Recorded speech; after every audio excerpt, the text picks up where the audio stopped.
Assalamualaikum warahmatullahi wabarakatuh.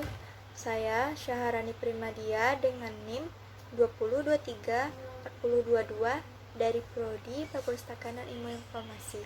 Kali ini saya akan mempresentasikan mengenai aspek-aspek yang ada di dalam Minangkabau.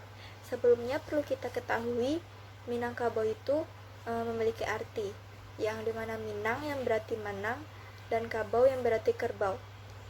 Jadi jika digabungkan menjadi Minangkabau. Aspek-aspek yang ada di dalam Minangkabau itu terbagi 4 macam.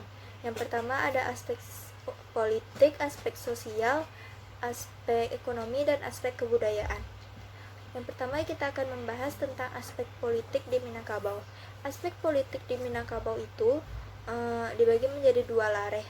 Akan tetapi di balik 2 lareh itu ada lareh-lareh yang lain di dalamnya yang tersembunyi, yang sering disebut dengan lareh nan panjang, yang di dalam Tambo disebut Bonica diagolukan, Kotopiliang juga diragukan. Lalu aspek sosial di dalam Minangkabau. Aspek sosial di dalam Minangkabau itu baik masyarakat Minangkabau di daerah Minangkabau, di daerah luar Minangkabau, baik di daerah rantau, sangat harmonis. Mereka hidup dengan keselarasan dan keadilan di kebudayaan Minangkabau, sehingga membuat solidaritas mereka tinggi antara sesama lainnya. Yang ketiga ada aspek ekonomi di Minangkabau. Aspek ekonomi di Minangkabau itu sering disebut dengan lama de awak ketujuh de urang, elok de awak ketujuh de urang.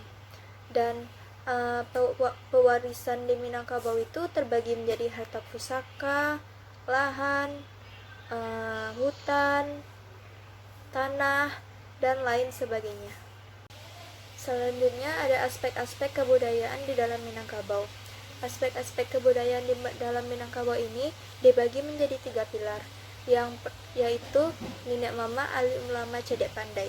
Ketiga pilar itulah yang saling bahu-membahu untuk membangun keselarasan di dalam Minangkabau ini. Lalu, ada unsur-unsur kebudayaan di suku Minangkabau. Yang pertama ada bahasa. Banyak orang bilang bahasa Minangkabau ini mirip dengan bahasa Melayu tetapi dengan dialek berbeda. Yang kedua sistem teknologi. Dan yang ketiga ada mata pencarian. Mata pencarian di masyarakat Minangkabau ini umumnya dengan nelayan dan petani. Dari situlah mereka mendapatkan hasil mata pencarian mereka. Lalu ada sistem kekerabatan.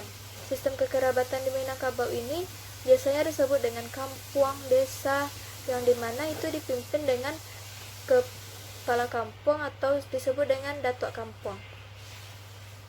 Dan yang kelima ada sistem pengetahuan. Sistem pengetahuan di Minangkabau ini biasanya laki-laki yang sudah berumur 7 tahun mereka akan meninggalkan rumah dan pergi ke masjid untuk belajar ilmu pengetahuan agama dan adat. Lalu ada sistem religi. Umumnya masyarakat di Minangkabau ini menganut agama Islam. Dan yang terakhir ada kesenian. Kesenian di Minangkabau ini ada bermacam-macam. Yang pertama ada tari, misalnya itu ada tari piring, tari indang, dan pidato adat, dendang, saluang, dan lain sebagainya. Sekian presentasi dari saya. Mohon maaf bila ada kesalahan. Assalamualaikum warahmatullahi wabarakatuh.